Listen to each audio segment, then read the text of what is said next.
많이 불어 넣으셨나요? 네. 진짜요? 그래서 아까 기도하고 시작했어요.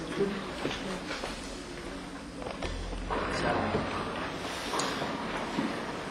최근에 감사하다는 표현을 누군가에 직접 해본 경험이 있으십니까? 혹은 이전에 정말 감사했다고 생각되는 사람이나 상황이 있었습니까? 이야기해 봅시다. 이거는 아이스 브레이크 같은 거니까 그냥 이야기하시면 될 것 같아요. 있죠, 그런 적이? 그런 경험들이 있어요. 그런 걸 자연스럽게 나누시면 돼요. 자, 그럼 이 강에서의 이제 목적은 나침판에 있다 그랬습니다. 나침판. 십자가 위에서 주님의 죽음과 부활에 연합된다는 의미가 무엇인지 알았고, 믿음으로 구원을 받아들이는 시간을 갖습니다. 키포인트, 키워드가 연합이라는 단어겠죠. 완전한 연합. 그랬으니까 연합이라는 단어가 키워드입니다. 이제 이 얘기 하기 전에 지난 시간 잠깐 우리 복습하겠습니다. 지난 시간 마지막에 제가 변화라는 부분에서 얘기를 드리면서 영혼 육에 대한 얘기 그때 했었던 거 기억나시나요? 네. 6 혼 0이 있습니다. 하나님께서 우리를 창조하셨을 때 우리를 육으로 지으셨어요. 육으로 지으셨는데 생기를 불어넣으셔서 우리의 영, 하나님과 교제하도록 온전한 사귐이라고 성경에 표현되어 있는데 사귐을 갖도록 하나님과 다른 말로 하면은 하나님과 결혼했다는 의미입니다. 피조물인 우리가 하나님과 완전한 사귐을 결혼을 했다. 이게 죄 범죄함으로 끊어졌던 관계를 다시 예수 그리스도께서 회복해 주셨다. 그런 말씀드렸습니다. 그러니까 십자가 사건은 단지 우리의 죄를 구원하시는 사건을 넘어서서 죄를 해결해 주셔야지 궁극적으로 교제가 일어나기 다시 회복되는 것이기 때문에 사실은 궁극적인 목적은 이것을 이루기 위해서 하신 거예요. 우리를 죄를 용서해 주시고 그냥 이제 너네들이 알아서 살아 이렇게 했으면 우리는 참 난감한데 그렇게뿐만 아니라 이제 완전한 교제를 회복해 주시는 거죠. 그래서 이 교제, 말씀, 기도, 이런 것들로 예배 등등등등 심하게 하시는 분들 금식 이렇게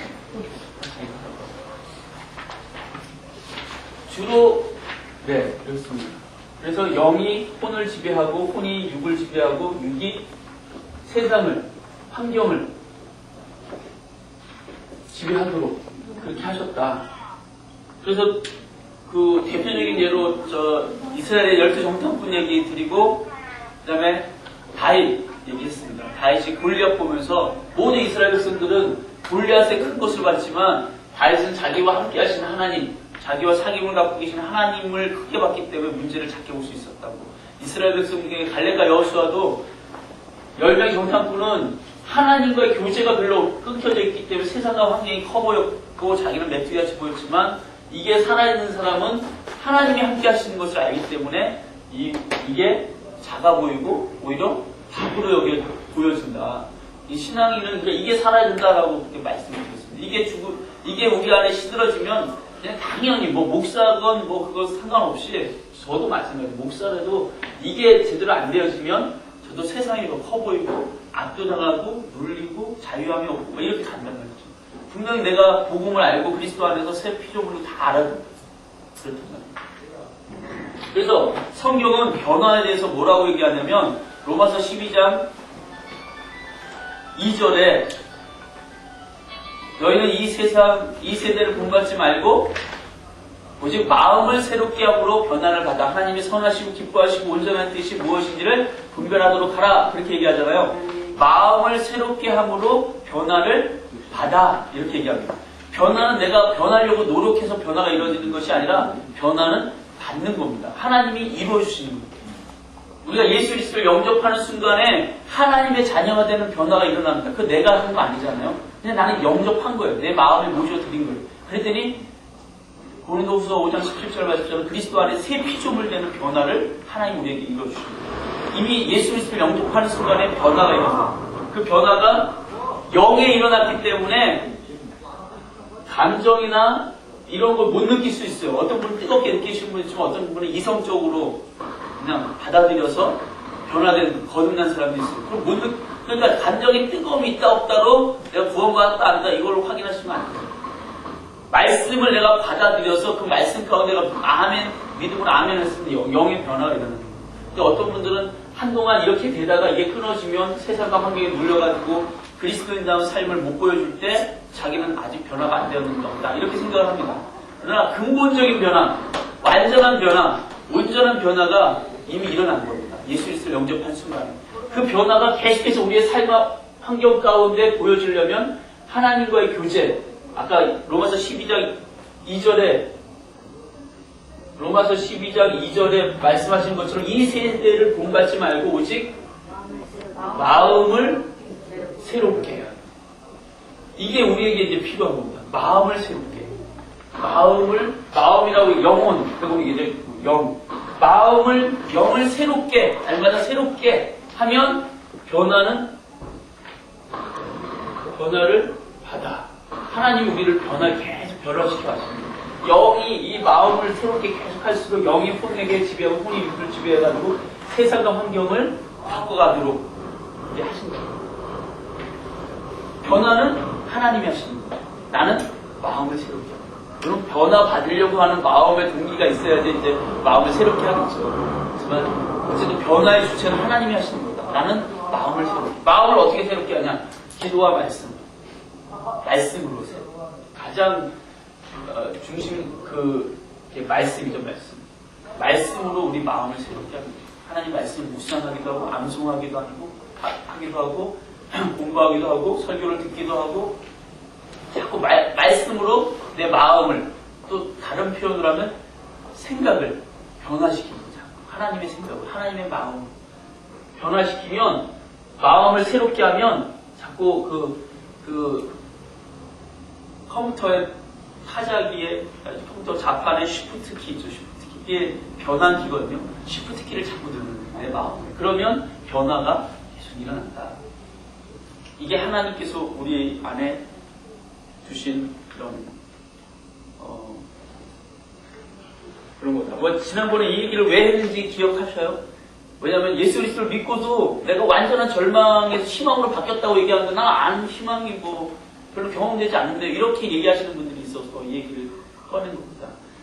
이게 없으니까 처음에는 이게 은혜 받고 말씀으로 마음이 변화됐잖아요. 말씀을 받아들임으로 예수 그리스도께서 나의 죄를 위해서 죽으셨다는 그 말씀을 받아들임으로 영이 살고 그래서 변화돼서 했는데 이게 지속적이지 않아. 그러니까 그냥 뭐였죠? 식물에 물 주는데 한번 부어갈 때 한 번 주고 그 제대로 안 주니까 시들시들한 거예요. 그러니까 이게 변화가 계속 영혼이 내 마음이 계속 변화가 이게 새롭게 되지 않으니까 환경에도 영향을 주기가 어려운 거죠. 그래서 이 얘기하면서 너무 길었으니까 여기까지 해서 복습을 했습니다. 완전한 연합. 우리가 그러니까 변화라는 주제에 대해서도 우리가 이미 변화됐다. 변화를 해야 된다라가 아니라 물론 이제 이 환경을 계속해서 변화해 나가야 되는 필요가 있지만 우리 안에 그 변화는 이미 하나님께서 완전한 변화를 이루어 놓으셨다라는 것을 알고 믿는 게 중요합니다. 나는 이미 변화된 존재다. 나는 예수 그리스도 안에서 이미 변화된 존재다. 새 피조물이다. 그래서 하나님과 이제는 사귐을 갖고 사랑하고 교제하고 이렇게 되는 거죠. 만약 이거를 계속하지 않으면 내가 요번에 이제 서울에서 분당에서 DTS 강의 때도 그런 얘기를 했는데 제가 올라갔더니 어떤 형제가 그런 얘기 하더라고요. 내 머릿속에 지우개가 있는 것 같아. 이런 얘기를 해요. 여러분도 잘 아는 박모 간사님인데 내 머릿속에 지우개 시험을 봐야 되거든요. 신학교 시험. 그래서 내가 얘기를 했어요. 그 얘기를 들으면서 영감을 우리 영적으로도 내 머릿속에 지우개를 갖고 있는 분들이 있는 것 같다. 분명 예수 그리스도와 결혼해서 연합된 사람인데 마치 아침에 어제 결혼식하고 오늘 아침에 딱 일어났는데 옆에 여자부터 누구세요? 예수님과 결혼해서 연합돼서 같이 예수님과 함께 있는데 예수님 마치 안 계신 것처럼 우리가 반응하고 영적인 치매 증세에 걸려가지고 그렇게 사는 사람도 있는 것 같다. 뭐 이런 얘기를 했는데 반복관습 때문에 그 생각이 들었습니다. 자, 오늘 연합이라는 것이 어떻게 일어나는가 우리 그걸 한번 이제 보도록 하겠습니다. 예수님을 믿지 않는 사람뿐만 아니라 교회를 다니며 오랜 신앙생활 가운데서도 하나님의 사랑과 능력을 경험하지 못하는 경우가 점점 많아지고 있습니다. 왜 그럴까? 나의 죄를 위해서 죽으신 예수님은 인정하지만 그 죽으심에 나도 함께 죽었고 내 안에 예수님이 사신다는 것이 믿어지지 않기 때문입니다. 예수를 영접했다고 하는 것은 예수님과 결혼했다는 의미입니다. 예수님과 결혼. 근데 이 결혼에 대해서 하나님께서 말씀하실 때 부부가 한 몸이, 두 사람이 한 몸이 되는 것을 하나의 연합체로 얘기를 하십니다. 우리가 예수 그리스도를 영접하는 순간에 예수 그리스도와 우리가 결혼합니다. 연합하는 것입니다. 하나 되는 것입니다. 그 하나 되면 부부의 하나됨도 하나님이 가리지 말라고 말씀하신 것처럼 하나님 예수 그리스도 안에서 성령으로 하나님과 연합된 이 연합은 세상이 끊어놓을 수 없다고, 그 어떤 것도 끊어놓을 수 없다고 성경은 우리에게 그렇게 말하고 있습니다. 우리가 십자가의 이 그림에서처럼 죄인이었던 내가 십자가에 달리신 예수 그리스도를 바라보고 믿을 때 나를 영적으로 하나님께서 십자가 위로 옮겨놓으십니다. 그래서 예수님과 함께 연합해서 죽은 자로 그렇게 인정해 주신단 말이죠. 제가 지금 분당에서 복음 강의했던 거하고 지금 막 헷갈려가지고 그 얘기를 했나 안 했나 지금 막 헷갈려요. 지난 시간에 했던 얘기인지 안 했던 얘기인지 헷갈리니까. 아무것도 안 했어요. 지워버렸어요. 십자가를 볼 때 우리는 두 가지 죽음을 생각해야 됩니다. 두 가지의 죽음. 하나는 뭐죠? 예수님께서 나를 위해 죽으셨다. 그래서 죄인이 나의 죄를 해결해 주시기 위해서 죽으셨다는 겁니다. 근데 성경은 두 번째 죽음에 대해서 얘기하고 있다는 거예요. 두 번째 죽음은 뭡니까? 나도 그 십자가에서 함께 죽었다. 사실 이거는 믿어지기가 어렵습니다. 이거는 예수님이 하셨다 그러니까 그냥 받아들이면 되는데 이거는 내가 했다 그러니까, 내가 죽었다 그러니까, 죽어야 된다 그러면 이해가 되는데 죽었다 그러니까 이해가 잘 안 됩니다. 그러나 이건 하나님이 우리를 그렇게 인정하시는 거죠. 넌 예수 그리스도 안에서 죽은 자야. 왜냐하면 왜 내가 죽어야 되냐면 우리가 아담의 공동체에 아담의 후손으로 이렇게 태어났습니다. 여기에 아담의 공동체에 속하는 한 가지 방법이 있는데 그것은 출생입니다. 세상에 태어나면서 아담의 공동체에 속하게 됩니다. 아담의 공동체를 벗어나갈 수 있는 한 가지 방법이 있습니다.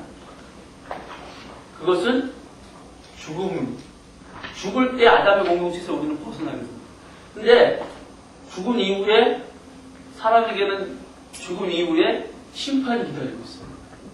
그래서 여기서 죄 가운데 살았느냐 우리가 한 행위에 따라서 심판대에서 죄 가운데 산 사람들은 다 지옥으로 영원한 죽음으로 이렇게 던져지게 됩니다. 예수님께서 이 안에 들어오셨어요. 아담의 공동체에 출생하심으로. 물론 혈통은 사람의 혈통을 받지 않으셨어요. 성령으로 인해서 출생하셨어요. 그래서 이분은 아무 죄 없으신 분이라고 우리가 고백을 합니다. 근데 이분이 그 아무 죄 없는 그분이 모든 사람의 죄를 짊어지시고 십자가에서 죽으십니다. 죽으심으로 아담의 공동체에서 나오셨는데 이 죽으셨을 뿐만 아니라 죽으시고 부활하셔서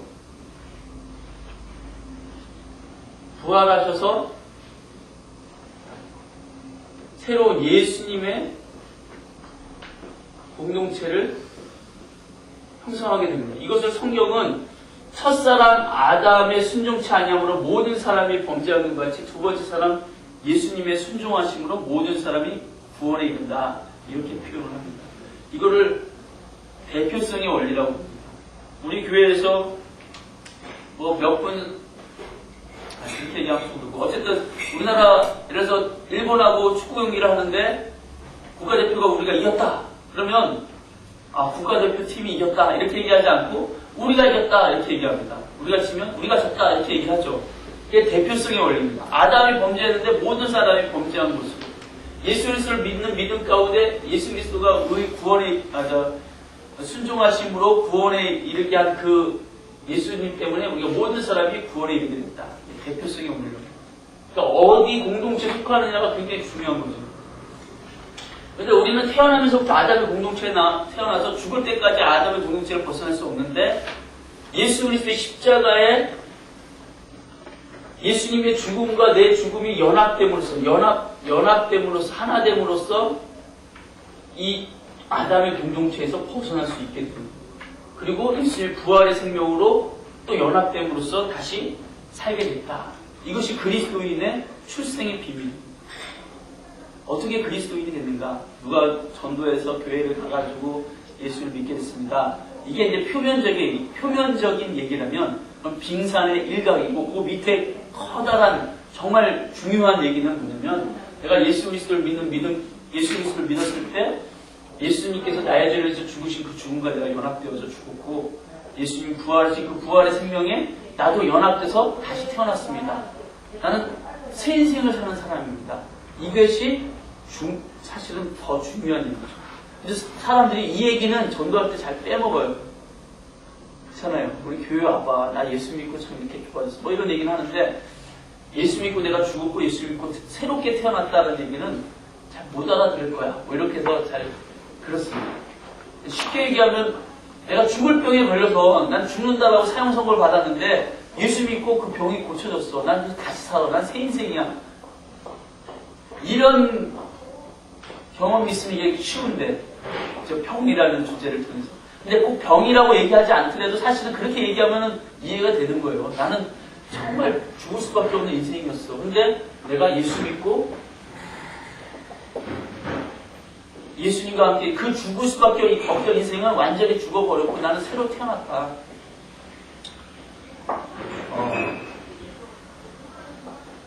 그래서 이것이 이 두 가지 죽음을 이해하고 믿음으로 받아들일 때 영적인 성장, 영적인 성숙이 일어나기 시작합니다. 나의 죄를 위해서 죽으신 예수 그리스도만 생각하면 예수님을 위해서 봉사하고 헌신하고 이렇게 할 수 있지만 곧 뭐에 부딪히냐? 한계에 부딪힙니다. 내 힘으로 해왔기 때문에. 근데 나도 그 십자가에 함께 죽었고 그럼 이제 내가 죽었으면 이렇게 살고 있는 나는 누구냐? 나는 내가 아니라 내 안에 계신 예수가 나를 통해서 사시는 것이다 라는 고백이 나옵니다. 예수가 나를 통해 사시는 것. 신앙의 관심이 여기 있는 사람은 어떻게 더 봉사하고 헌신하고 이렇게 더 많이 생각한다면 물론 그게 틀렸다는 건 아니에요. 그것도 필요합니다. 그러나 더 중요한 것은 내 안에 계신 예수님께서 나를 통해서 어떻게 행하시기를 원하시는가를 생각하는 것이 더 성숙으로 나아가는 신앙이라는 거죠. 내 안에 계신 예수를 믿는 믿음 가운데 그분이 나를 통해서 어떻게 살기를 원하시는가. 어려운 거예요? 어렵긴 어렵죠. 저는 이게 어렵기 때문에 제가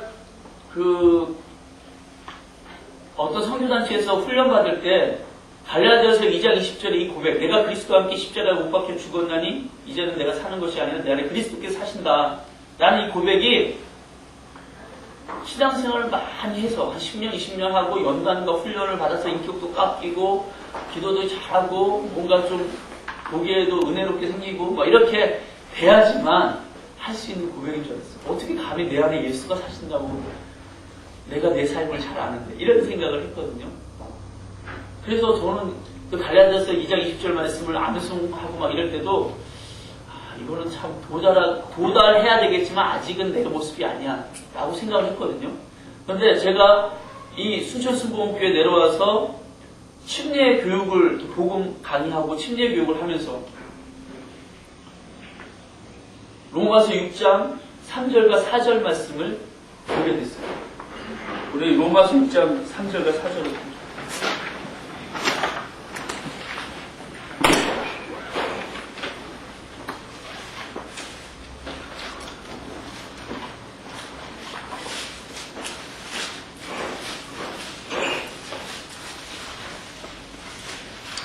6장 3절부터 11절까지가 다 중요합니다. 6장 3절과 4절을 한번 읽겠습니다. 시작. 물 그리스도 예수와 하여 세례를 받는 이는 예수 주시와 하여 세례를 받는 자니라. 또 우리가 예수 주시와 하여 세례를 받음으로 그와 함께 항상 일어나니 이는 아버지의 영광으로 말미암아 그리스도를 죽은 자 가운데서 살리시와 같이 우리로 또한 새 생명 가운데서 행하게 하려 함이라. 아멘. 거기 보면은 죽으심과 연합되어 장사지가 되었고 라고 나왔잖아요. 그게 아이들이 보는 쉬운 성경이라는 성경책에는 묻어버렸다 이렇게 표현합니다. 묻어버렸다. 그러니까 조폭들이 야 묻어 뭐 이런 거. 그러니까 물이 없었으면 아마 제 생각엔 땅을 파가지고 거기다가 이렇게 사람을 넣어야 되지 않을까. 이번에 이스라엘 그 성지순례 가셨는데 아마 거기는 못 가셨던 것 같아요. 맘시신가 하는 곳에 나바티안들이 그 페트라 또 케라 그 나바티안 수도였잖아요. 가신 분들 기억나시죠? 네. 모르시는 분 죄송합니다. 어쨌든 수도인데 그 나바티안들이 상인들이에요. 사막에서 이렇게 물건 팔고 난 상인들인데 이스라엘의 그 남쪽이 그 사막지대입니다. 그 사막지대에 물이 귀하니까 중간중간에 이렇게 도시를 형성했어요. 그 도시 중에 맘시타고 뭐 또 이름이 뭐 있는데 그 두 도시가 전체가 다 예수를 믿은 거예요. 그러니까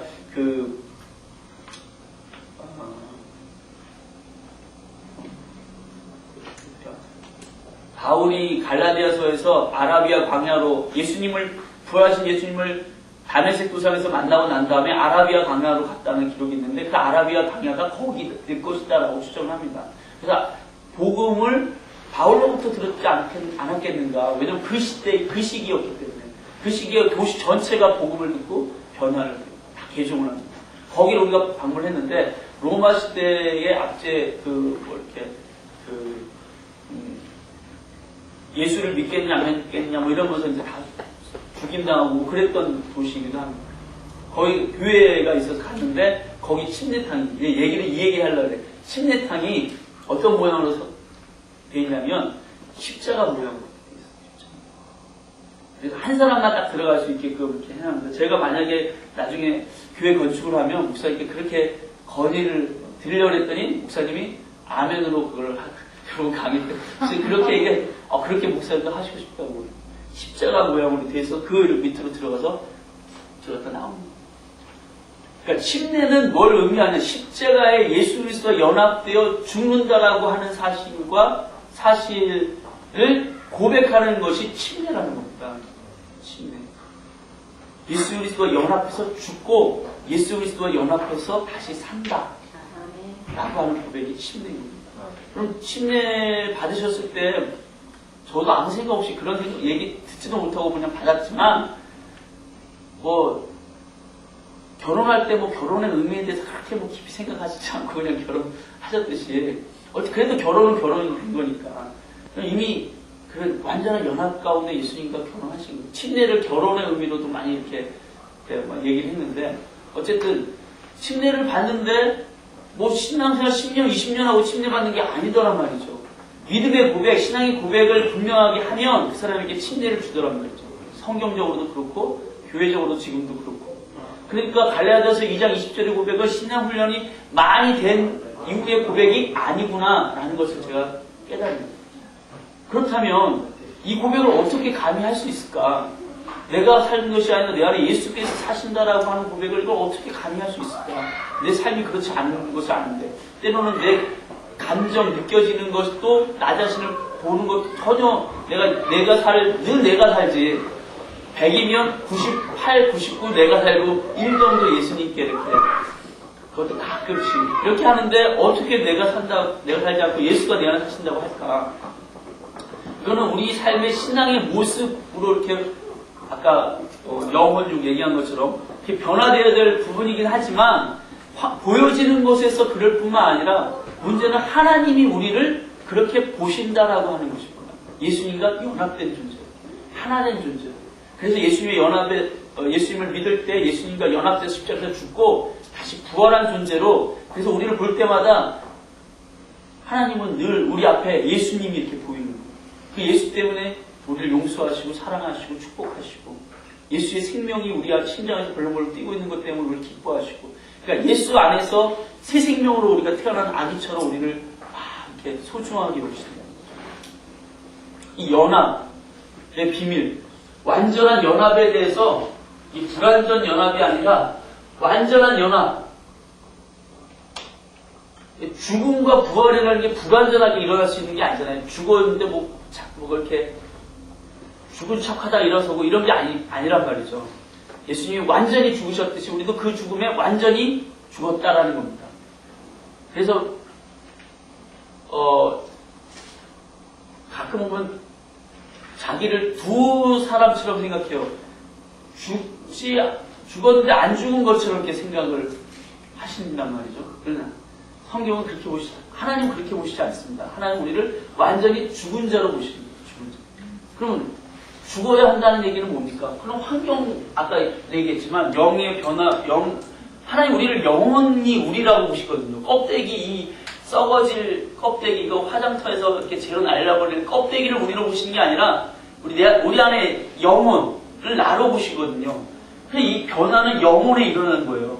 그 영혼에 일어나는 변화들이 이제 영이 혼이 육을 지배하고 육이 환경을 지배하도록 계속 이렇게 성령께서 날 다스리는 삶 가운데 가도록 했을 때 내 삶의 환경 가운데서 변화가 이렇게 경험되어지는 것이지 하나님 사실 완전한 변화가 영혼에서 일어나는 것입니다. 완전한 변화.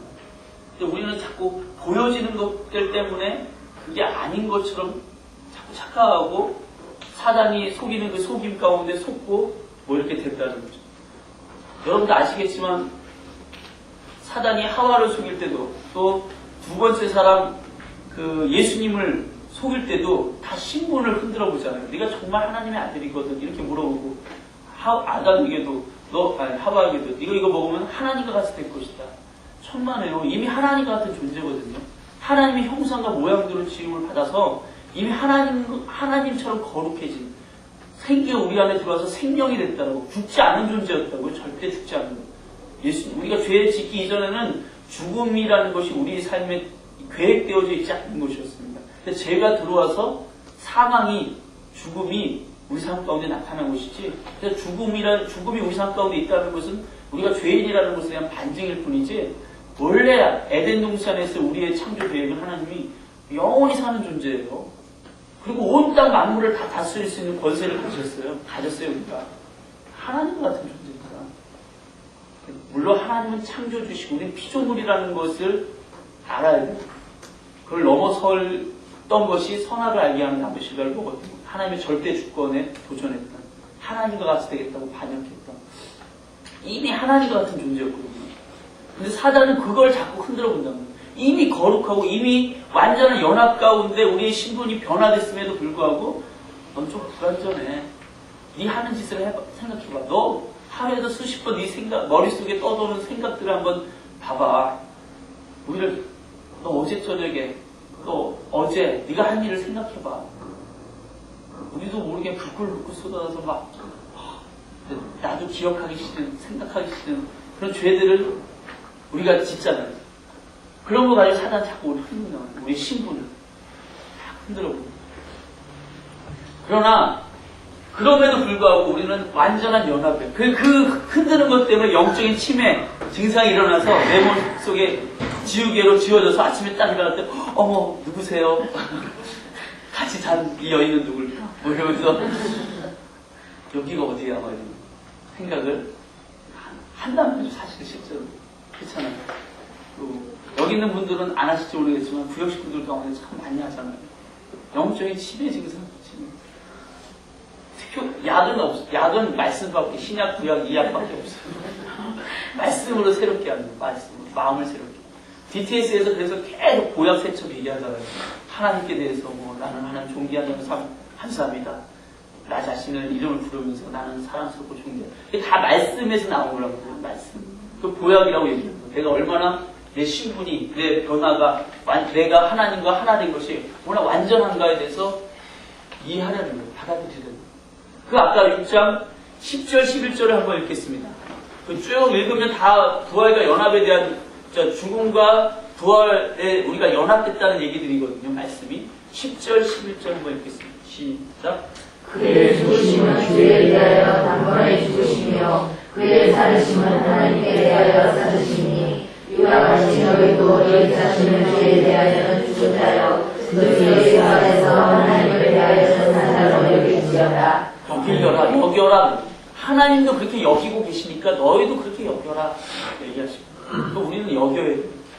믿음이 없어도 여겨야 돼. 그런 줄 알고 그렇게 자꾸 인식하고 인정하고 이렇게 자꾸 고백하고 그렇게 나가야 돼. 내 자신을 보면 아닌 줄 아는데 그거는 내 자신이 아니라 아까도 얘기했지만 이 육체 껍데기로 보여지는 나라는 거예요. 그건 이제 신분과 상태 나중에 더 얘기를 또 우리가 할 기회가 있지만 어쨌든 그리스도 안에서 완전한 연합이 우리에게 있는 이게 정말 느껴질 때 정말 감격스럽더라고요.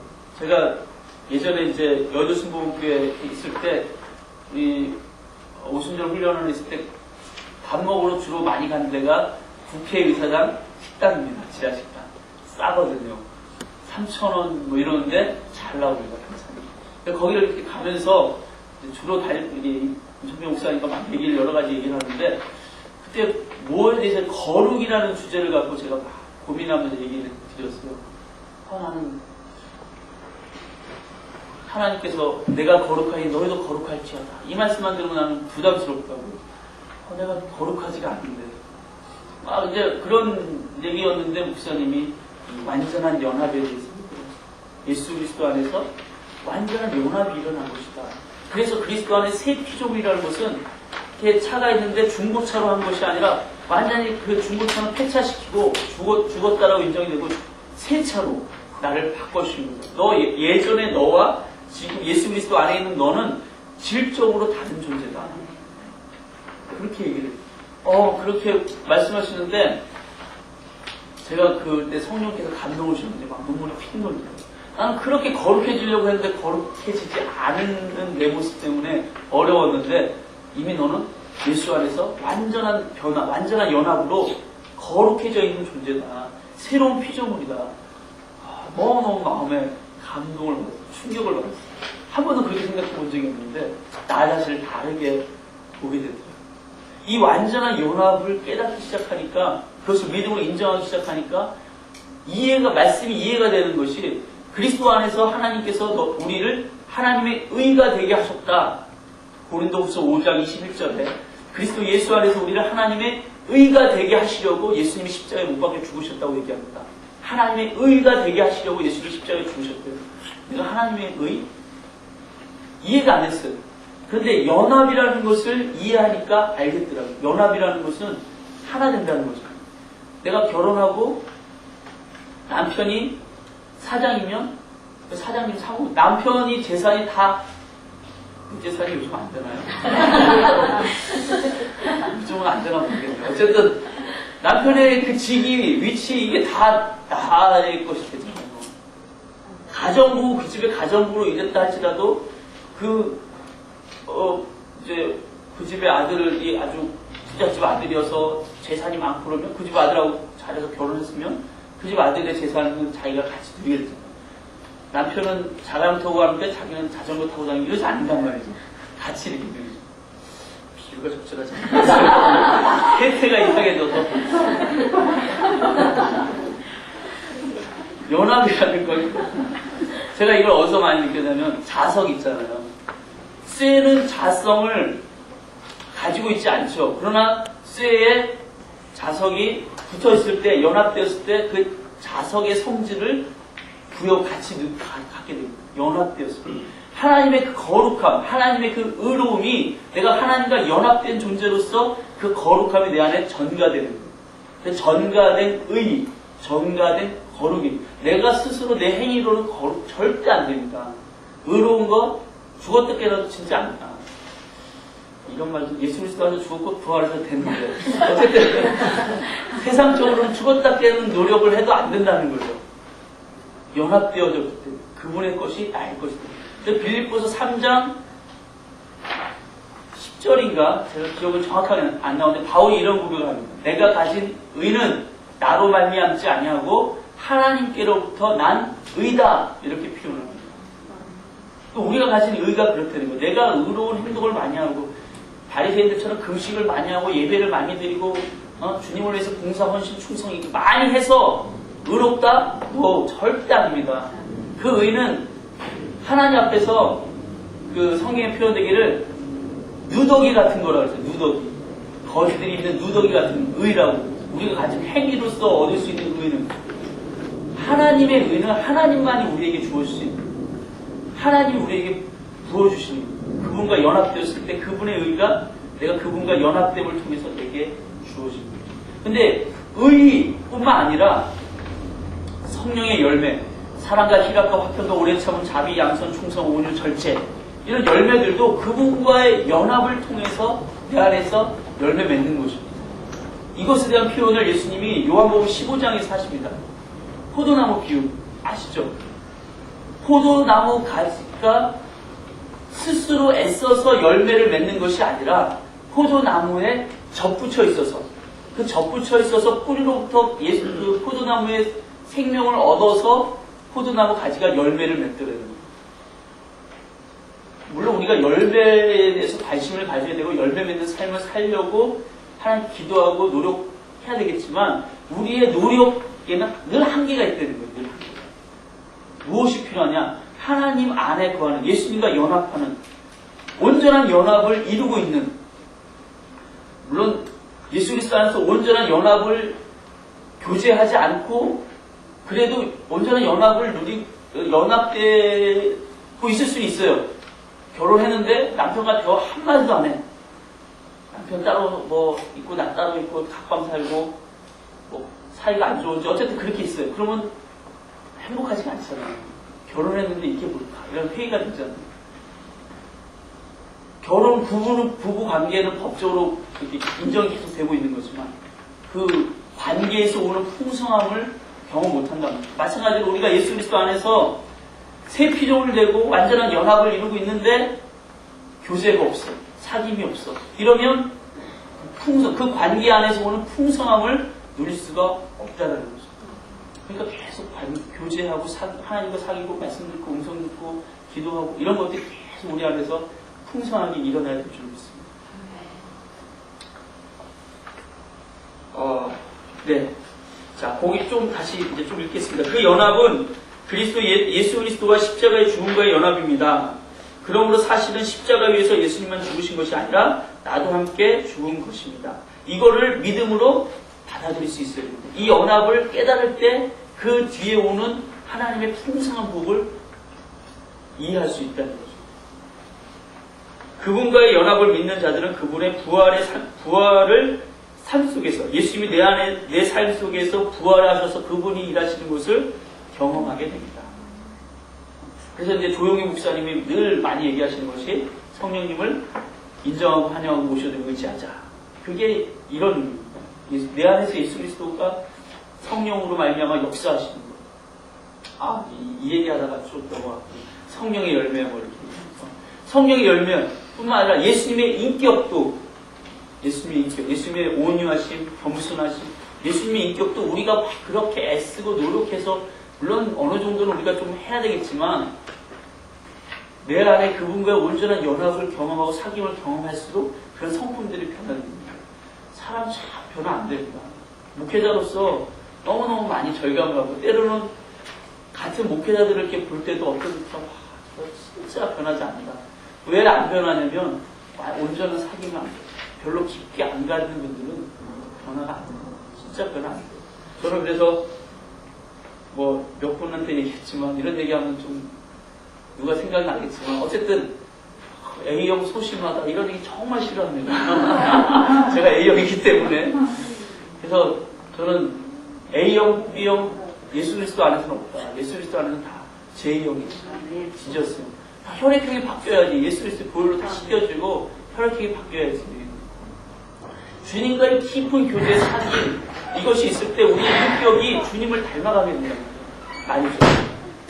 담대하게 되고 자신 있게 되고 그렇게 물론 우리가 가진 특성들이 있어서 하나님께서 특성들을 개개인별로 인격적으로 사용을 하십니다. 그러나 그것이 긍정적으로 사용되게 하시지 부정적으로 그렇게 사용되게는 안 하신다는 거예요. 예수 그리스도 안에서 우리를 변화시켜요.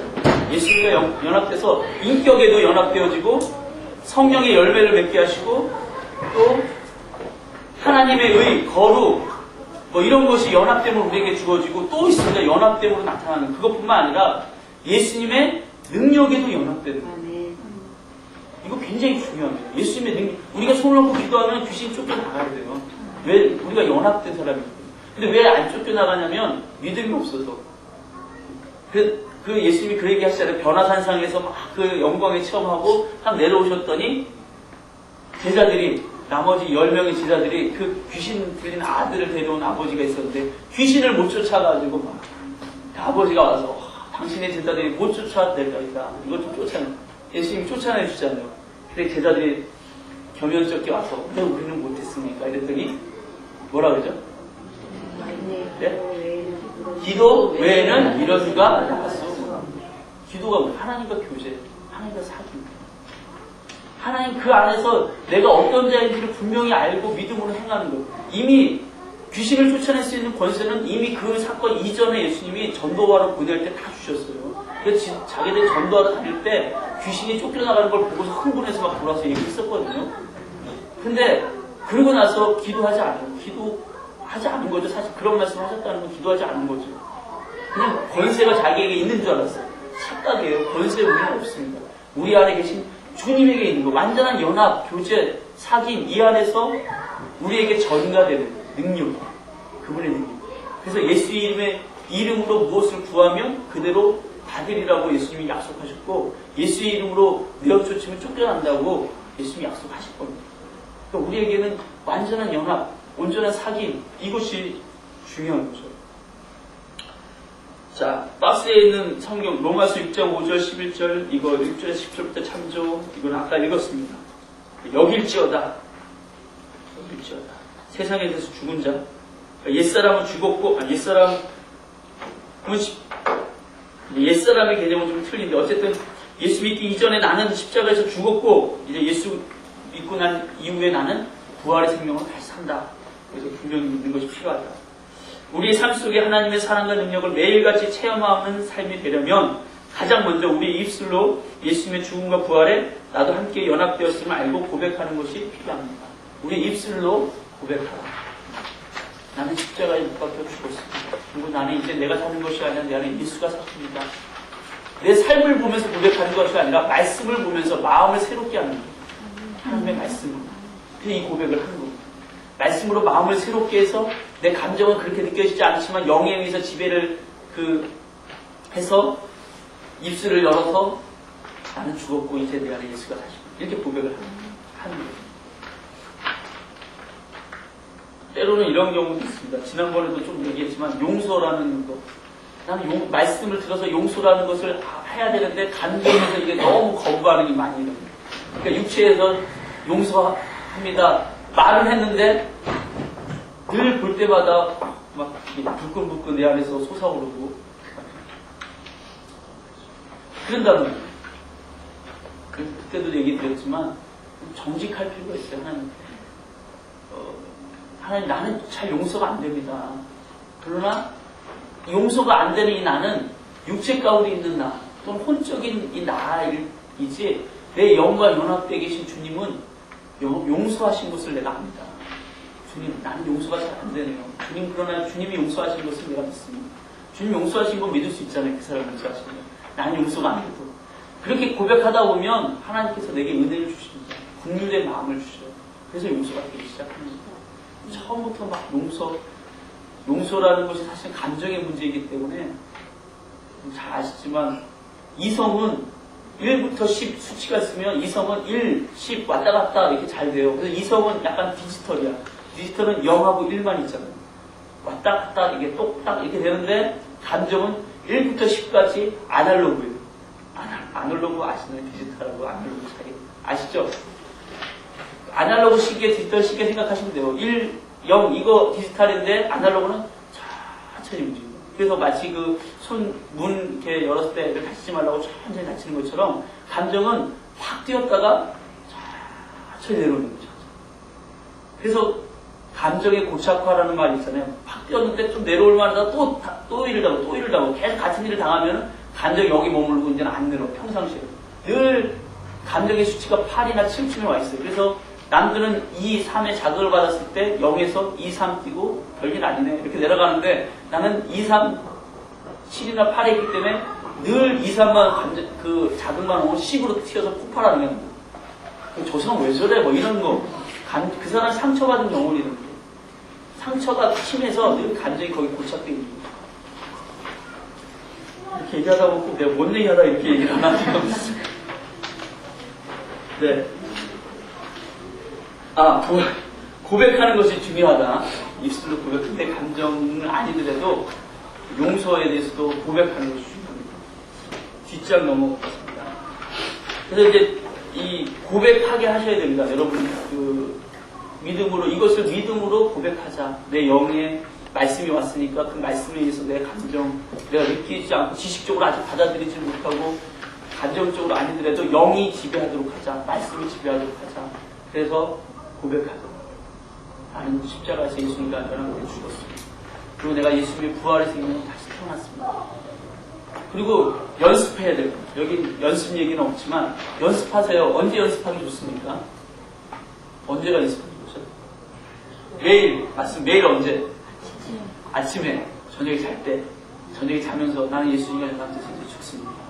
내일 안 깨어나도 할렐루야입니다. 천국에서 일어나야 됩니다. 그러나 깨어나게 하시면 나는 예수님이 부활의 생명으로 오늘 아침에 일어났습니다. 연습하세요.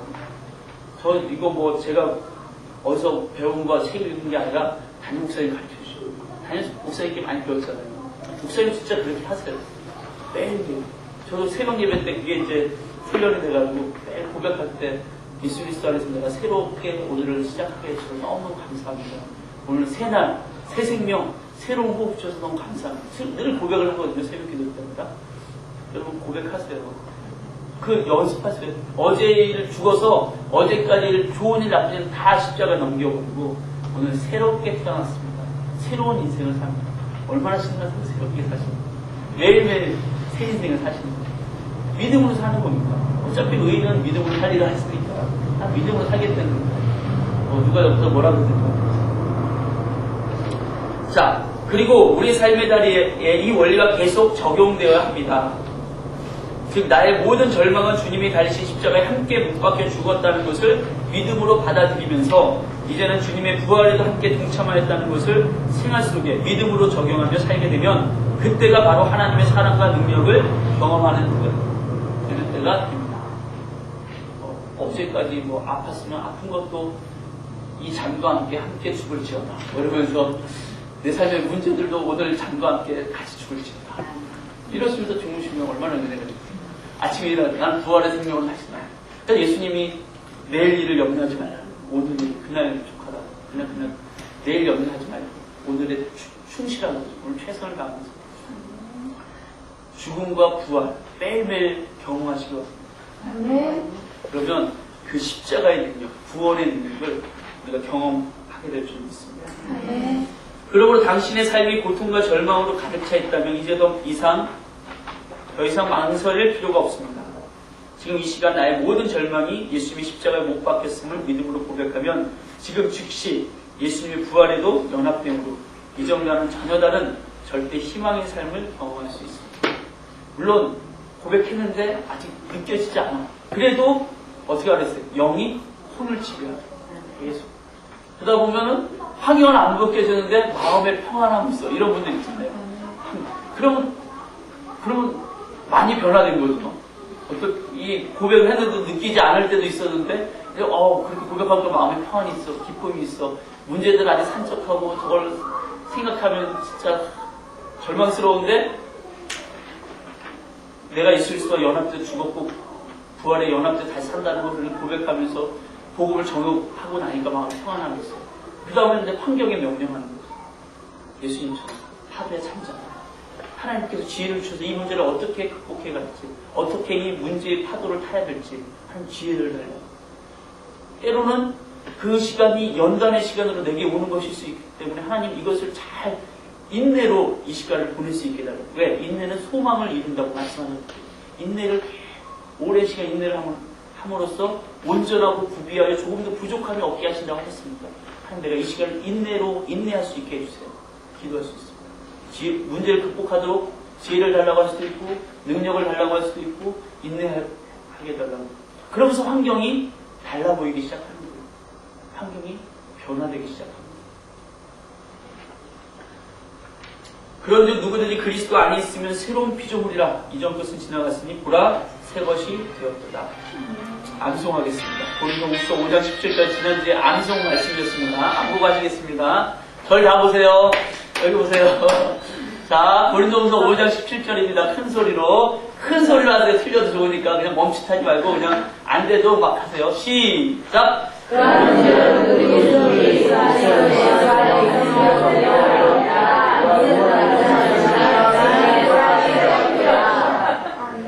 왜 웃으세요? 애들하고 할 때는 더 재밌게 하는데 이 암송은요 애들하고 같이 하세요. 암송할 때 여러분 재밌습니다. 밋밋하게 하지 마시고, 제가 저번에 꿈쟁이 때도 그랬는데, 그런즉 누구든지 그리스도 안에 있으면 새로운 피조물이라. 이전 것은 지나갔으니 보라 새 것이 되었다. 이런 식으로 하시면 애들이 좋아합니다. 엄마가 싫어하는구나. 좋아합니다. 그리고 아들도 따라해요. 애들은 이게 모방하면서 배우거든요. 교육은요 주입식이 아니라 보면서 배우는 거예요. 모방이 교육입니다. 엄마 아빠 하는 거 다 똑같이 해요. 그러니까 BCC 꼭 하시고, 금요철 예배 때 애들 다음날 놀토면 애들 데려오셔서 내 옆에 앉으세요. 바깥에 이렇게 돌아다니게 하지 말고 내 옆에 앉으시고 같이 예배하세요. 엄마가 찬양하는 모습, 기도하는 모습, 아빠가 문제 때문에 이 문제들을 아이들에게 얘기하고서 함께 기도하자. 우리 믿음으로 이 문제를 이겨나가자. 이런 걸 보여주면 그게 주일날 설교, 좋은 설교, 아무리 좋은 설교 몇 번 듣는 것보다 훨씬 더 좋은 설교가 됩니다. 그렇게 꼭 하시기 바랍니다. 암송 그렇게 하셔요. 다시 한번 암송하겠습니다. 고린도후서 5장 17절 말씀. 자, 여기 보시고 하나, 둘, 셋, 시작. 그런즉 누구든지 그리스도 안에 있으면 새로운 피조물이라.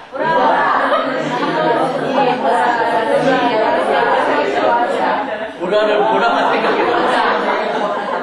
이전 것은 지나갔으니 보라 새 것이 되었도다.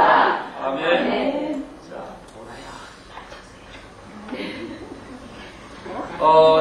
예수님의 죽음과 부활을 생활에 적용함으로 하나님의 사랑과 능력을 경험한 일이 있습니까? 여러분 개인적인 경험담 나누시면 됩니다. 제 얘기를 하면은 집사람 얘기를 해야 되기 때문에 안 하도록 하겠습니다. 없었으면 했을 텐데. 이런 경험들 있으시죠? 아까 용서에 대한 얘기도 했지만, 용서의 부분에서도 이런 경험 이렇게 나누시는 거 제가 많이 들었거든요. 아까 잠자는 부분도 얘기했지만, 저도 이렇게 막 너무 스트레스되고 문제가 막 있어가지고 환경적으로 너무 어렵고 막 이런 게 있었는데, 저녁에 자면서 정말 거의 자고 자기 하듯이, 주님, 저는 못하겠네요. 난 이 문제에 대해서 이제 완전히 죽을랍니다. 나는 오늘 잠과 함께 죽습니다. 그러니까 내일 깨워주시면 이 문제가 더 이상 내 안에 문제가 되지 하시든지 아니면 문제가 아닌 걸로 바뀌어 있든지 이렇게 해주시고 아니면 안 깨워주시면 그냥 천국에서 뵙겠습니다. 그러고 자는데 이제 아침에 일어나는데 그게 문제처럼 안 느껴지는데 그걸 왜 문제 어려웠을까 그런 마음. 때로는 하나님께서 그 문제를 바꿔놓으셔요. 그러니까 생각을 바꿔놓으셨는데 문제가 바뀐 것처럼 보이는 거죠. 바뀌고. 그러니까 한번 그렇게 경험들을 해보셨으면 좋겠어요. 그래서 이 얘기를 지금은 제가 좀 두리뭉실 얘기하지만 실제적인 얘기들을 좀 하셔야 돼요. 그래야지 마음에 와닿기 때문에. 함께 나누는 이야기. 나의 삶에도 절망적인 환경과 상황이 있다면 이 복음을 어떻게 적용할 수 있겠습니까? 어떻게 지금 여러분 적용할 수 있을까요? 지금의 상황.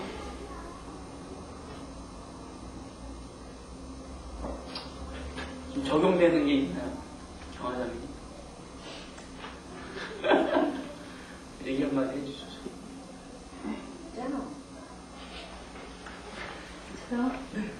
이걸 적용할 상황이 있나요, 지금? 지금요?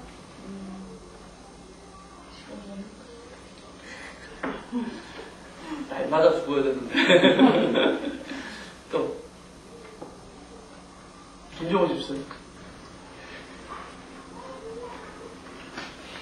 그런 상황이 있으신가요?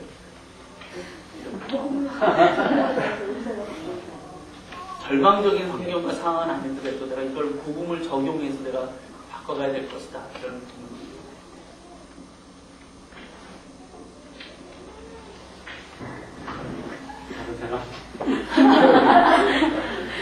있습니까? 없습니까? 그것만 있나요? 없나요? 생각이 안 나요. 갑자기 질문하면 사람이 멍해집니다. 그러니까 애들한테 뭐 질문했을 때 대답 안 한다고 뭐라 그러지 마세요. 애들도 갑자기 질문하면 멍해집니다. 얘 이것도 몰라 그러면서 이렇게 답답해서 막 이렇게 되는데 우리 문국현?